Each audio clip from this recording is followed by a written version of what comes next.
Hello, ladies and gentlemen, this is Runestone. Today we're doing Let's Talk Legendary, and today we'll be talking about the twins, Adrix and Nev.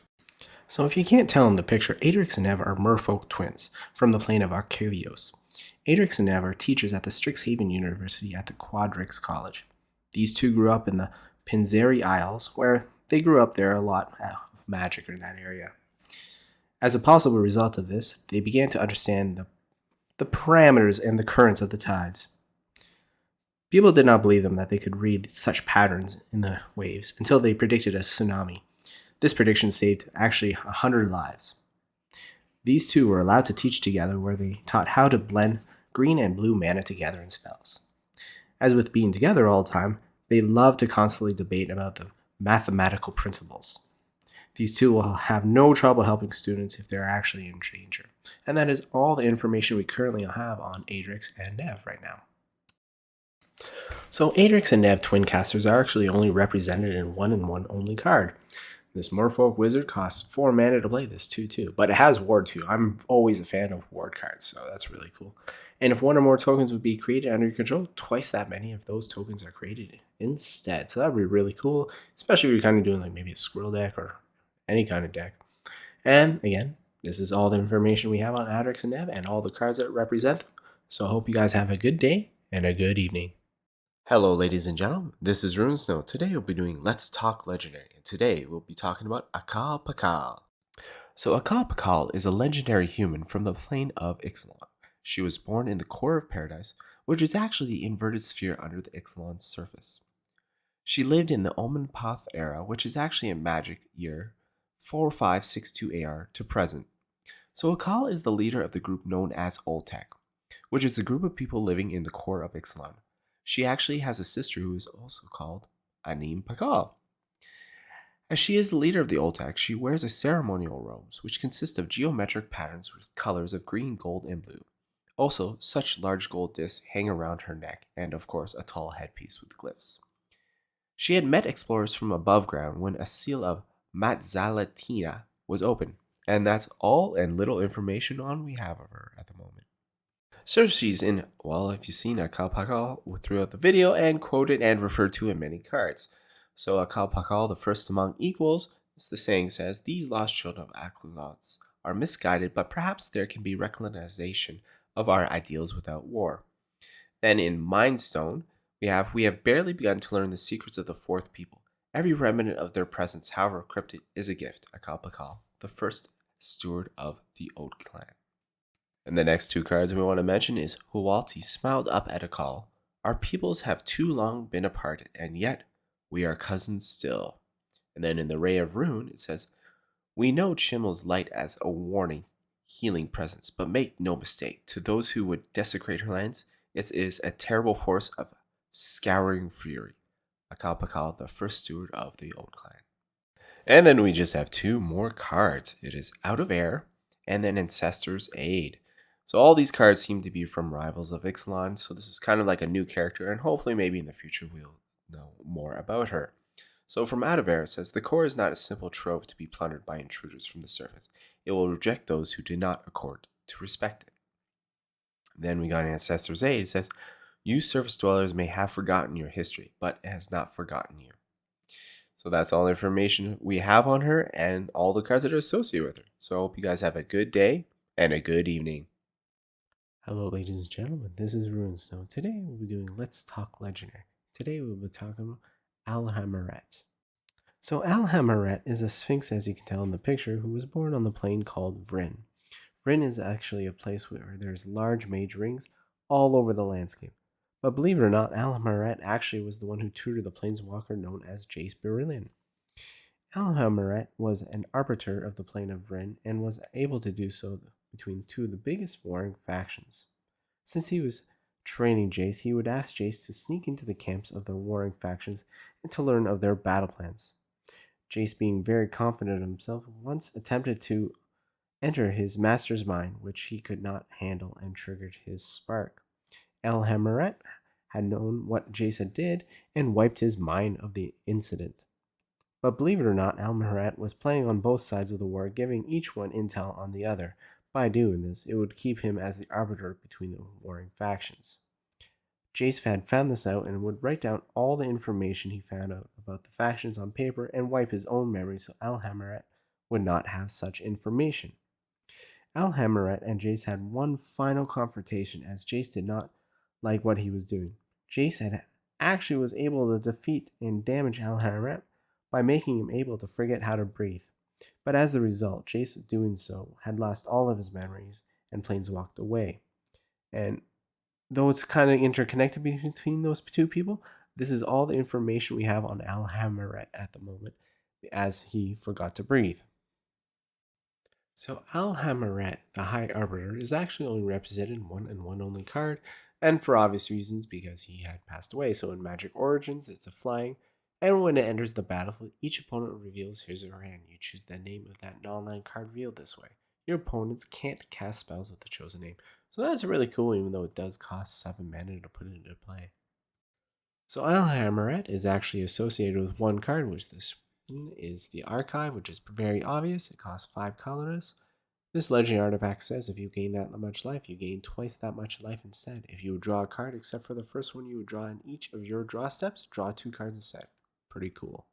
So he's actually represented in 2 cards, this one being from Magic Origins as well.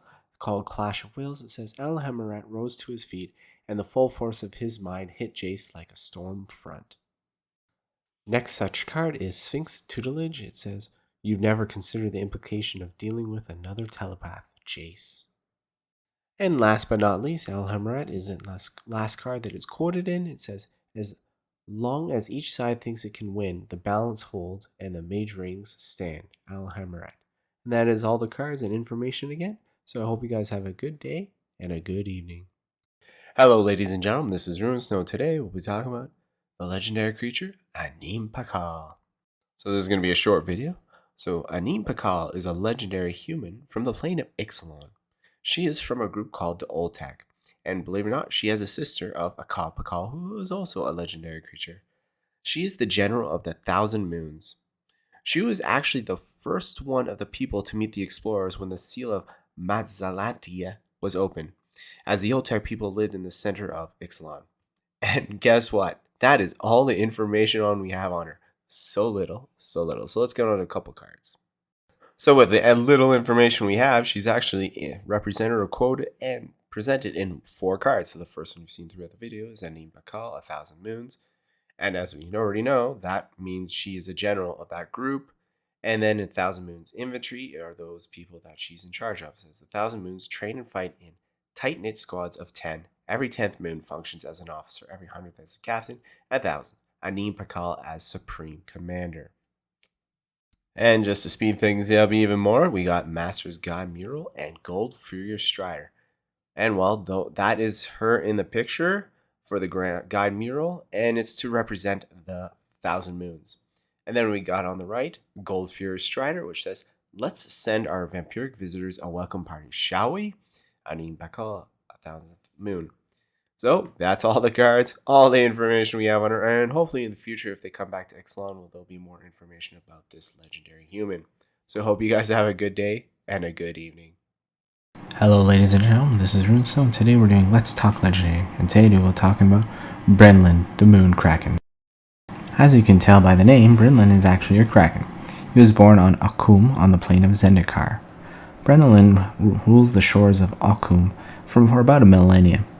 He has many tentacles and claws that have actually grown stronger with time and has a hard shell. All the creatures who live near Brinelin obey him, and any ship that passes through his territory demands some kind of tribute.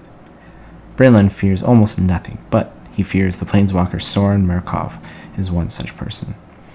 So at one time, when Soren, Anoan, and Nissa needed to travel to the Eye of Ugin, they had to go through Brinelin's territory. So Soren actually contributed a dead goblin, and Brinelin felt that the tribute was lacking. But then all of a sudden, Brinelin had remembered who Soren was, and was scared, but still actually demanded more of a tribute. So Soren's tribute didn't work, and with Nissa's diplomatic ability, she actually tried to mention that Sutinia, the leader of the Tajurva elves, and then of course, Brinelin was suddenly saddened because of his best friend had passed away. But upon hearing the news, he actually decided to lead them safely through the crystal reefs. And that's all the information we have on one at the moment.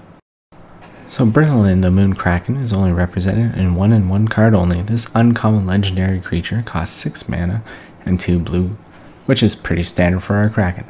But when it enters the battlefield, whenever you cast a spell with converted mana cost of 6 or greater, may return target non-land parent to its owner's hand.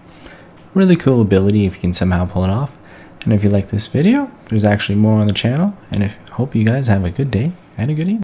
Hello ladies and gentlemen, this is RuneSnow, and today we'll be doing Let's Talk Legendary, and today we'll be talking about Etali.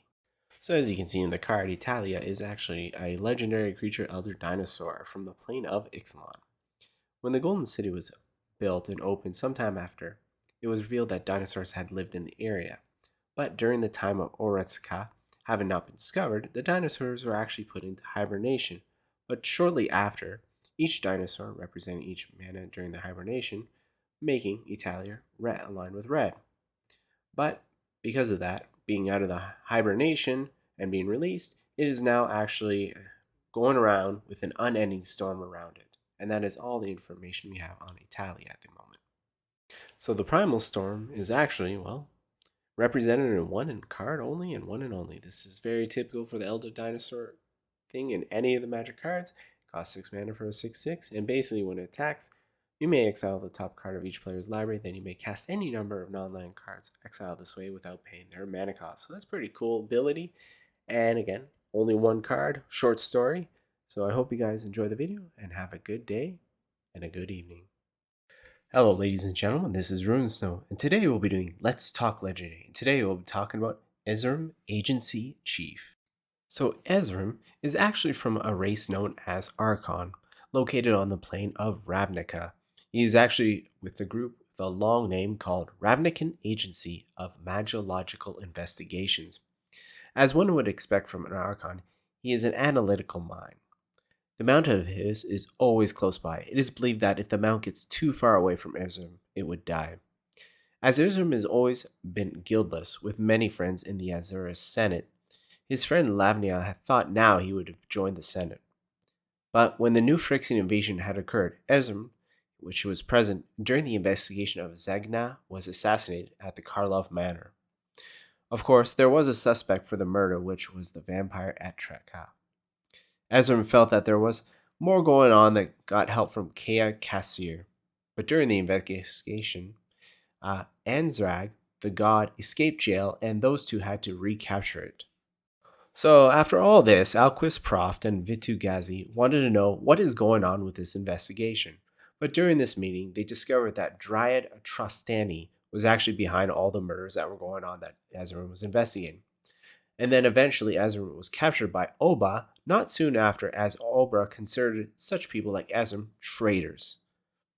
And again, like everything else, Ezrim was eventually freed when Oba was destroyed by Adra and Kaya. And that is all the information we have of Ezrim at the moment. So Ezrim is actually represented in 1 card only, and this one being, as you've seen throughout the video. And when it enters the battlefield, investigate twice for 5 mana for a 5/5 flyer. And which is awesome too, it doesn't even have the tap ability. For 1, sacrifice an artifact. It gains your choice of Vigilance, Lifelink, Hexproof until end of turn, which is a very cool ability. So Ezrim is represented or quoted in a few cards, which I'll start with this Curious Cadaver. It says, when you said, and I learned a lot from a corpse, I have to admit, I wasn't expecting to lecture me on forensic procedure, Killian to Ezrim. And then we got Chalk Outline. It says, in your search for a suspect, never forget the most important person is the victim, Ezrim.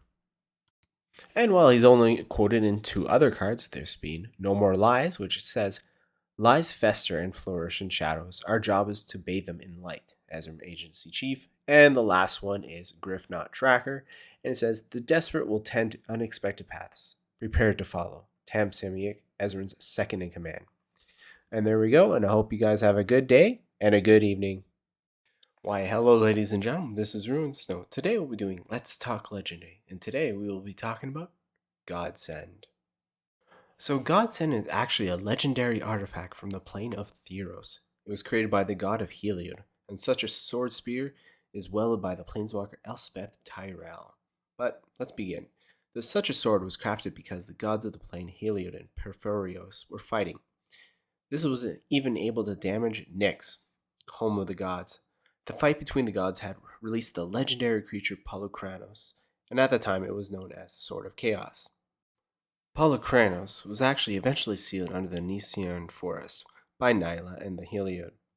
But believe it or not, when all the fighting was happening and the Godsend was falling from the sky during the battle, the moment Elspeth had actually planeswalked to the plane, she decided to grab the sword from the sky and planeswalked right away after grabbing the sword.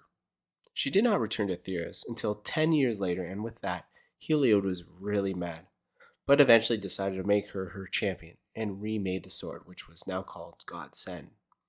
As Polukranos had somehow been released again, Elspeth would use the sword to defeat the monster.